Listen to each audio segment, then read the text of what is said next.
Hi, I'm Dr. Dustin Gay. I'm a local orthopedic surgeon with Hughston Clinic Orthopedics, and we'd really like to invite everybody to come out to our new office facility to take a look at it. It's a larger space with physical therapy, and we're just excited to have it, and we'd love for people to come out and visit us. Come by and see us today at our brand new location, the Hughston Clinic, Medical Drive in Dublin.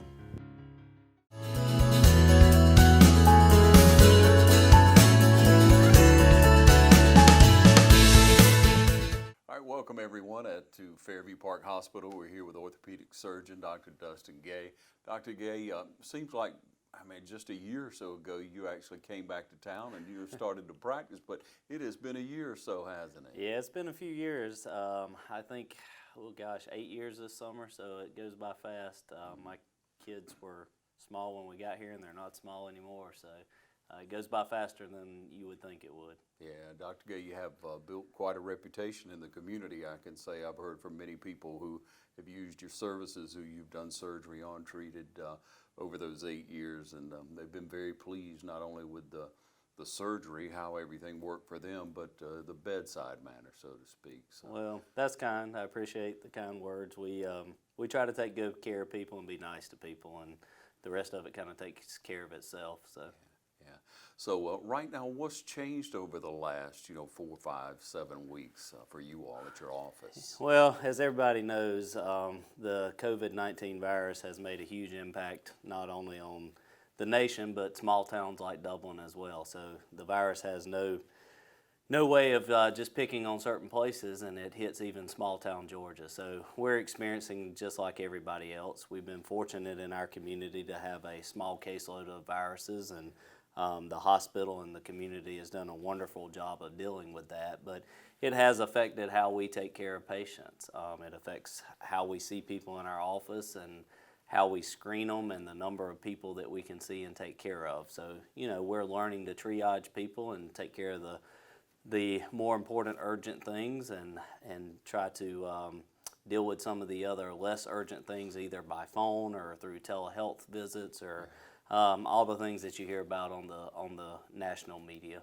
Yeah, that interaction online, the medical online is Right. very beneficial, and it's suggested when it's possible, but it's not always possible, is it? It's hard for orthopedic surgeons, your medical doc can kind of listen to your symptoms and maybe give you some medicine. It's a little bit hard when your knee's hurting and I need the feel of it, but we're able to talk patients through how to kind of examine their own knee and give us some feedback and kind of make some judgment calls based off of that. So it's helpful. It's not the way I like to practice medicine. I like to put my hands on people and talk to people, but it's what we have to do in these times to help everybody. Yeah, doctor, you had patients, I'm sure, that had just gone through the surgery and they had to come in for follow-up visits.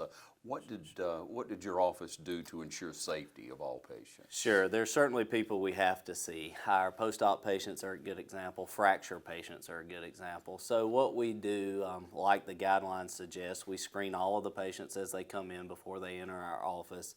They're screened with questions based on their potential exposure to the virus, and then we also do temperature checks. Anybody who has a fever, obviously we have to do something different. We can't see them in the office.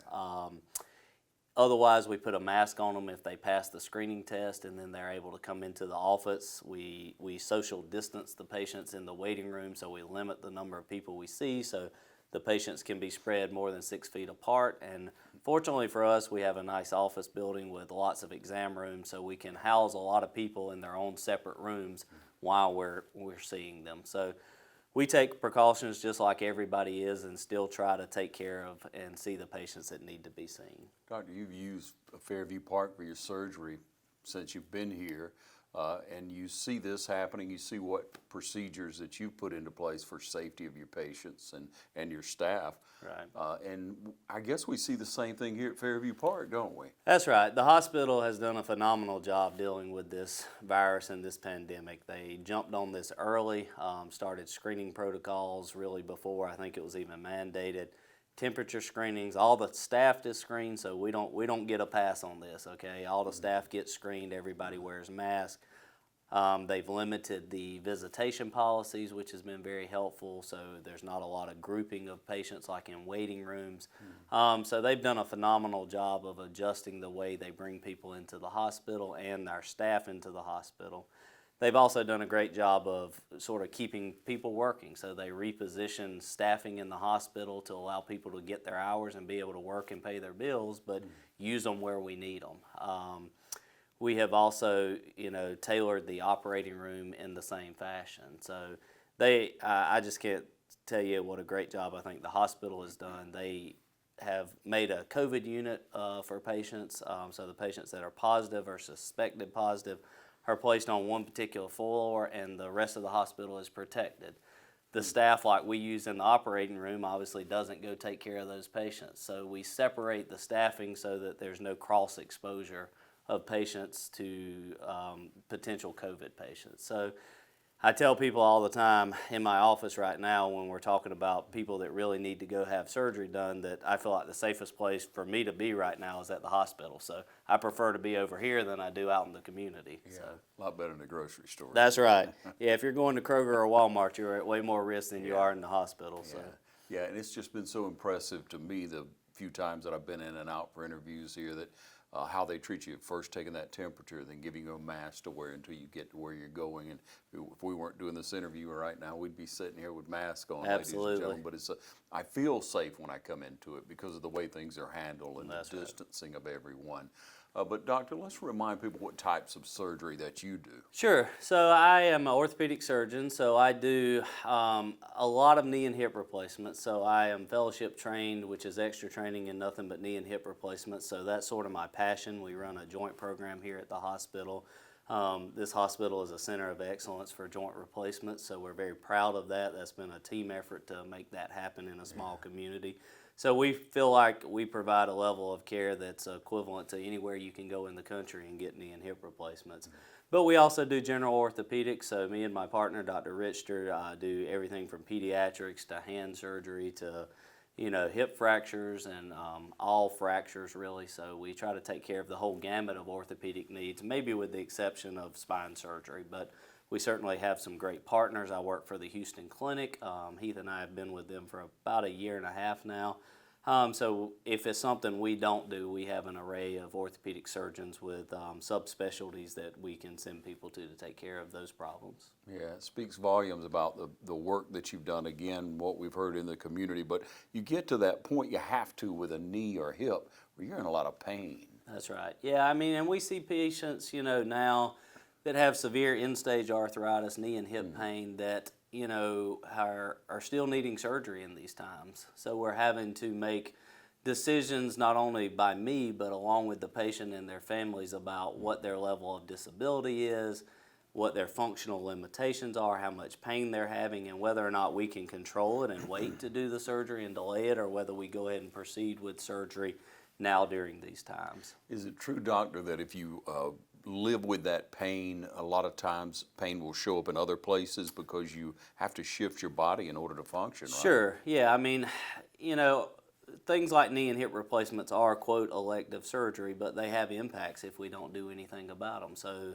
I've done a few joint replacements through this process, and some of those people are folks that they can't hardly get around. They can't walk. If they do try to get around on their bad knee, then they're leaning over on their opposite side and they're creating issues for their low back and their other knee and their other hip. And long term, that can be big problems. And even short term, some people's pain we just can't control without fixing them surgically. Yeah, and doctor, for one to put that surgery off and put it off, it probably isn't wise. So let's talk about that just for a minute. And are you doing surgery now? How do you feel about that? Sure.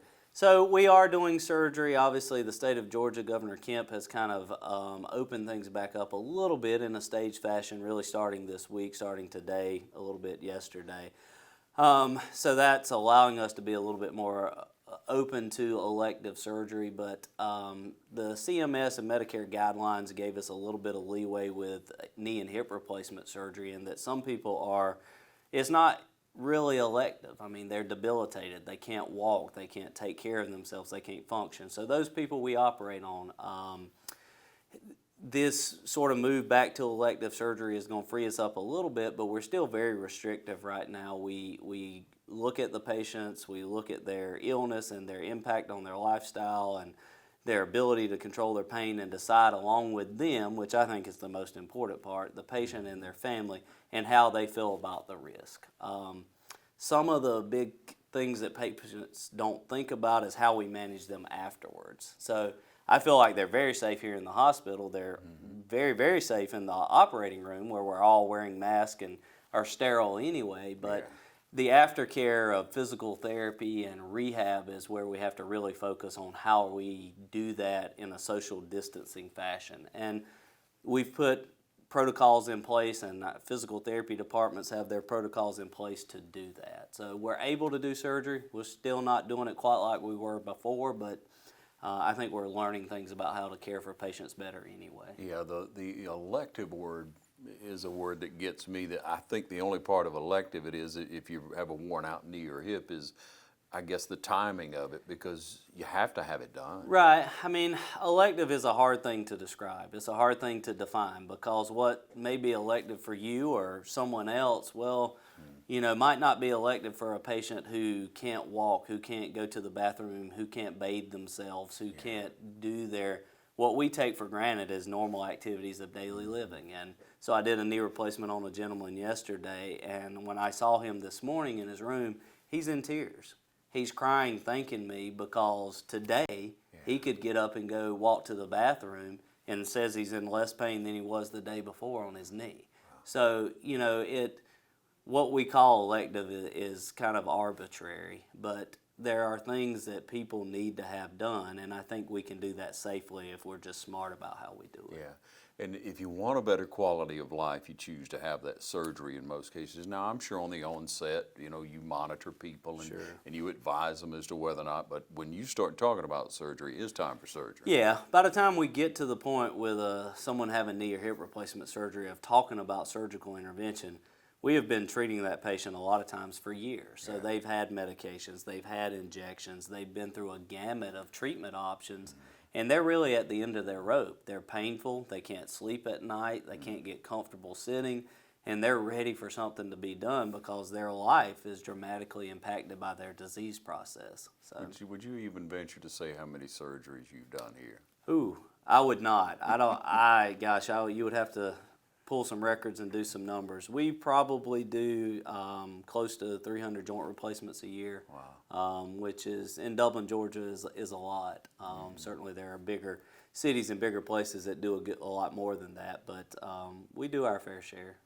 You know, Doctor, you mentioned earlier about the Hughston Clinic and you all joining forces with them. Correct. Just that name and being associated with them speaks volumes for you and for them as well in our community. Sure, yeah. The Hughston Clinic's been a great orthopedic practice since I was a child. I grew up in this community, and although Hughston didn't have a presence in Dublin when I was growing up, we knew about them all the way from Columbus. And some of our older partners have had satellite clinics in places as close as Vidalia for a long time. So that name in the state of Georgia has been synonymous with good orthopedic care for a long time. So that is now starting to spread even more outside of the state of Georgia. We're now in the state of Florida and into the state of Tennessee, and our group just continues to grow. And our goal is to take that Hughston Clinic brand and that model of good orthopedic care and spread that to communities around the country. Yeah, quality care, that's what we're all looking for. And when you need the surgery, we want to feel comfortable with it. That's why we wanted to come out and speak with you today and really just get your honest opinion on how you felt about doing surgery now, because there are people out there who are looking at it and they put it off, and you know, they're living a poor quality of life, that pain every day, and not to be able to just carry yourself around, as you say, just to do basic things that you and I would take for granted, they're unable to do. There's no need to live that way, is there? That's right. I had a gentleman we called today who, when this all started, was scheduled to have a hip replacement. He has terrible pain. He can't do activities. But he was older and had multiple medical comorbidities, and we delayed his surgery initially. I felt like he was a high-risk person, and we weren't sure where this pandemic was going to go in our community, so we felt it best to wait. So I had put him off, but we called him back today and said, we think we can safely start talking about a surgery date for you. And again, this is a gentleman that's crying talking to my surgery scheduler, so happy that he's going to be able to have something to relieve his pain. You know, those are the kind of people we want to help, and we can't forget about them in times like this. We try to manage their pain, but some people, you know, when you can't get up and go to the restroom and fix yourself a meal without being in severe pain, those are people that we have to try to help and move forward with fixing. I feel like we can do that safely. Certainly, we're still taking each patient and each case and looking at it, reviewing it, and trying to make the best decision for that patient on an individual basis. Dr. Gay, what have you learned through all this so far? I don't know. You know, I was thinking about that and talking to my wife and kids, and, you know, the still sort of uncertainty is difficult, but you know, I think we've learned that, one, we have a great community here in Dublin and in the state of Georgia. I mean, people have really sort of followed these restrictions that I never thought you would have gotten communities to follow. So I think our country should be proud of the way we've handled this, be proud of the fact that people, as Americans, when we need to do something and we know it's the right thing to do, that people do it. So I really probably have a sense of pride more than anything with how we've handled it, how we've chosen to be responsible citizens, to show care for other individuals just by inconveniencing ourselves. Stuff that we normally would do and want to do, we don't do because it's for the better good. So I think overall, I mean, it's a difficult economic time, and we will have to recover from that, but I think we've learned a lot about the character of our communities and our country that I think is a valuable lesson. And I think it's good for our children to see that, even though mine are going stir crazy and ready to see their friends. So. Yeah, it's a great lesson they'll carry through life, and then it even helps us to grow as individuals. Sure. That busy pace that we were in, being able to step back, but we are in this together. Yeah, I certainly haven't enjoyed slowing down a little bit, so that's been a little bit of a breath of fresh air. So. Yeah, it's real comforting to have Hughston Clinic and Fairview Park Hospital here for us, and to be able to come in, ladies and gentlemen, and see how things are done and understand from you, Dr. Gay, that surgery is safe when Sure. needed. Yeah, I would tell people, you know, my, I guess, final message would be comfortable with the hospital, be comfortable with how safe you are when you walk through these doors. You will be cared for appropriately and safely, and I do think we can start in a staged, sort of educated, smart way moving back to doing surgery on people without major concerns. Dr. Gay, we appreciate your time. Yes, sir. Thank y'all.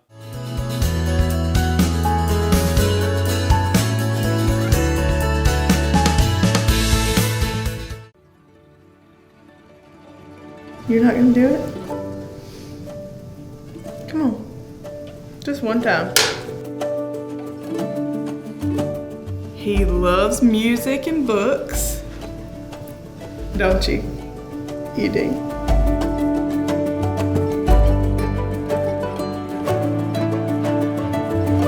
So I remember right before I was went to sleep, I was just praying, you know, and I was like, God, please don't let me wake up to bad news about my baby. It was just a huge blessing because, you know, I mean, I've never met these people before. This is my first child, and I mean, they were like family. What would you say to one of the nurses if they were here now? Stop. Why'd you hold that? Because there is one over here. Oh.